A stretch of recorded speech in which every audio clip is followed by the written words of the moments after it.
On March 23, 2021, the Evergreen, a huge container ship over 1,300 feet in length and capable of carrying 20,000 20-foot equivalent units, TEUs, found itself caught in a serious situation within the narrow confines of the Suez Canal.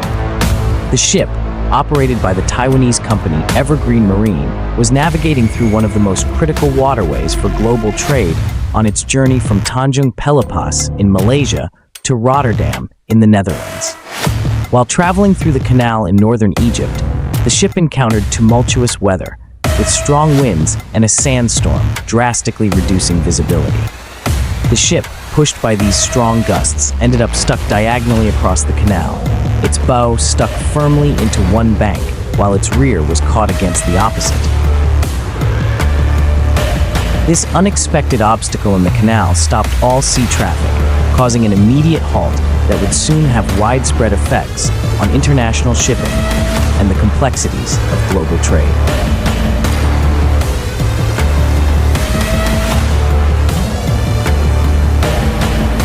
The enormous size of the Evergreen, as tall as a 12-story building, and its challenging position across the canal, caused an immediate logistical nightmare. Efforts to free the giant ship started quickly, but with little initial success. The disaster caused a huge maritime traffic jam, with over 400 ships waiting to pass, including other large container ships, oil tankers, and bulk carriers.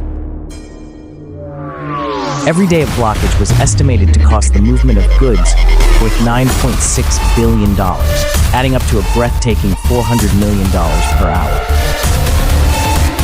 As days went by, the situation of the Evergreen showed how delicate the network of global trade is.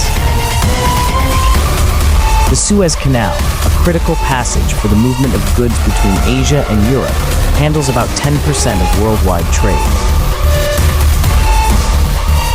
With the canal blocked, the effects were immediately felt across the globe, as ships had to choose to either wait or take a long and expensive detour around the Cape of Good Hope at the southern end of Africa, which could add weeks to their trip and increase costs and delays.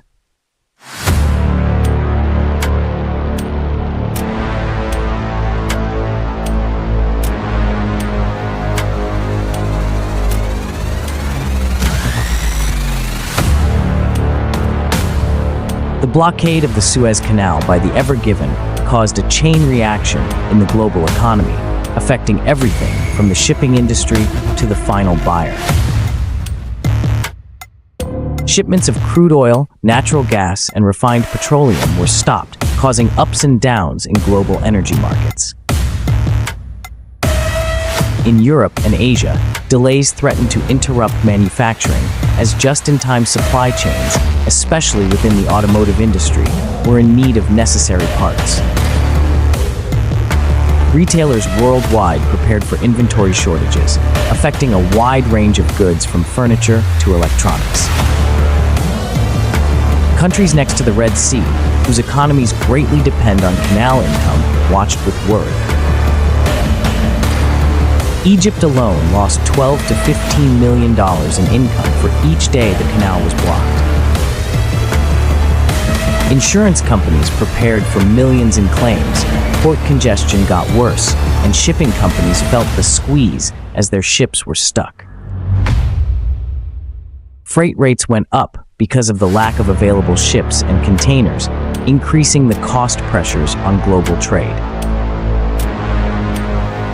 The stoppage highlighted how a single incident could have widespread effects in an interconnected global economy, where the smooth operation of commerce relies on a fine mix of predictability and efficiency in logistics and transportation systems.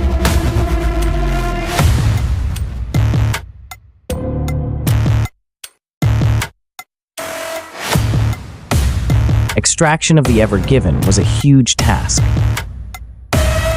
Salvage teams from Egypt and around the world came together at the site, assessing the situation.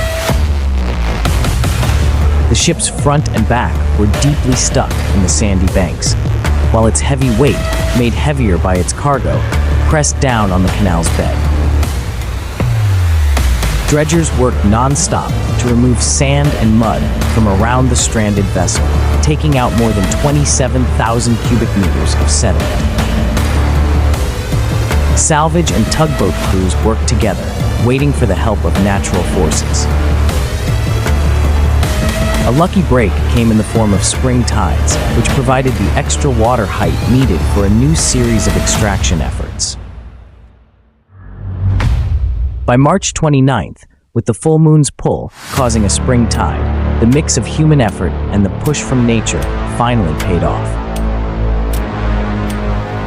After 6 days and nights of continuous work, the Evergreen was partially lifted back into the water, its middle part pulled from the canal's banks thanks to the shared effort of the dredging, over a dozen strong tugboats, and the high tide. This key moment allowed for navigation teams to partly fix the ship's slanted position, offering a small bit of hope that the canal might soon be open again.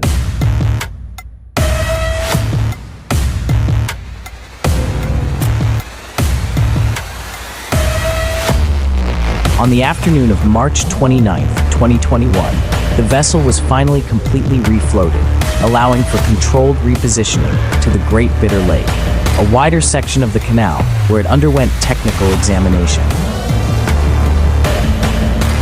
This event marked the end of the blockage, with traffic through the Suez Canal resuming shortly thereafter. The backlog of waiting ships started their canal transits, a process that took several days to return to normal. The saga of the Evergreen raised important questions about the future. Concerns over the canal's vulnerability prompted Egypt to announce plans to widen and deepen parts of the waterway to prevent a similar event. Shipping companies re-evaluated their risk management and emergency plans, while industries thought about diversifying supply chains to reduce reliance on single points of failure.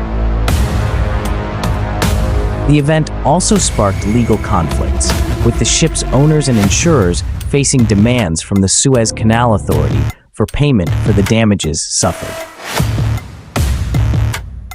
The Evergreen's trouble in the Suez Canal was a clear reminder of how modern trade relies on both human-made structures and the unpredictability of nature, serving as a warning for the grandeur and the risks that can come from the combination of the two.